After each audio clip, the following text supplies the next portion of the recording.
We're beginning this lesson with an image from the previous one. If yours is not on screen, you can find the stars file inside your Chapter 8 folder. Paths are closely related to shapes. In fact, shapes are simply pre-built path combinations. Let's take a look at how to build paths from scratch. Before we do that, we're going to clean up things a little bit. I'm going to turn off these two shape layers and turn on this bottom layer. In the window menu, I'm going to select the Paths panel. We'll be using that momentarily. To create a path, we're going to use the Pen tool. The Pen tool is located in the Tools panel. Its icon is an old-style fountain tip pen. To use the Pen tool, you simply click and create line segments. So I'm going to click here, move up, click a second time. The space in between the 2 points at which I clicked is filled by a line segment. I'll click a third time over here, and now I'll come and close up this path. You see the hollow circle next to my cursor. That means we are going to close a path with our very next click. So there we have a triangle shape. In addition to line segments, you can make curves with the Pen tool. I'll go down here to do this one. I'm going to click.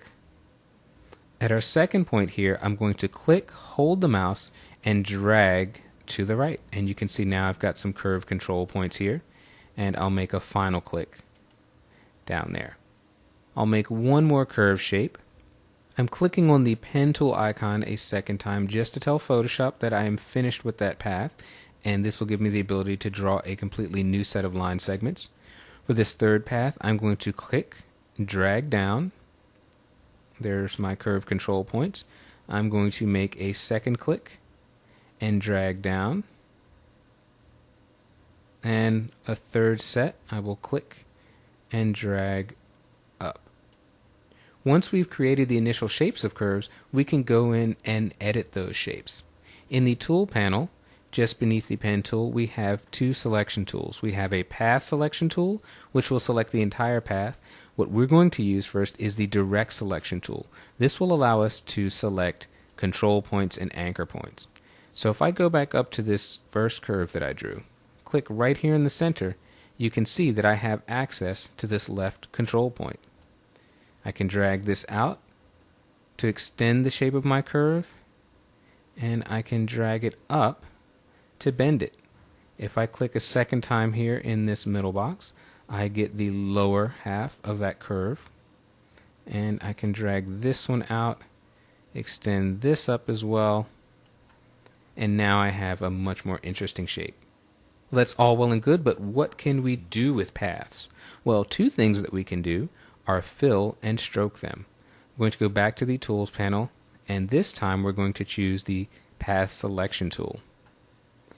We now have three paths. We have our triangle, we have our wave shape, and we have this little squiggly guy down here at the bottom. If I select with this Path Selection tool, I can go to my Paths panel, click on this flyout menu, and I can choose to stroke the path. It's actually saying stroke subpath because in this single work path we have three paths. So I'm going to add a stroke, and it asks what tool we would like to stroke with. I'm going to select the brush tool. That's okay. And now we have a stroke. Where did the color for that stroke come from? Well, it came from our foreground color at the bottom of our Tools panel.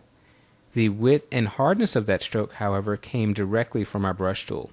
If we go and select the brush tool, we can see that I've got a size of 40 pixels and a hardness at 100%. Let's change these settings. I'm going to go down to a hardness of 0 and make my brush size smaller. I'll hit the Enter key to close this box.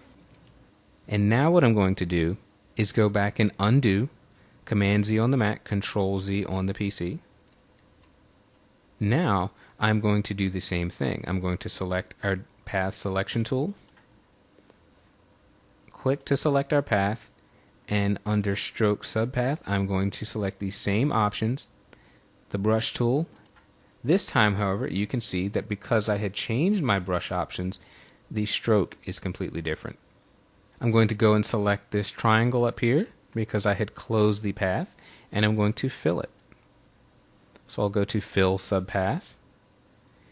We have a choice now if we want to use the foreground color, That's fine. We're going to leave all the other options at its default, and our triangle is now filled with red. One thing that's very important to understand about paths is that by default they're not linked to any particular layer until you fill or stroke them. Now, even if I turn off this work path in the paths panel and you can see the paths disappear, the strokes and fills remain on the layer.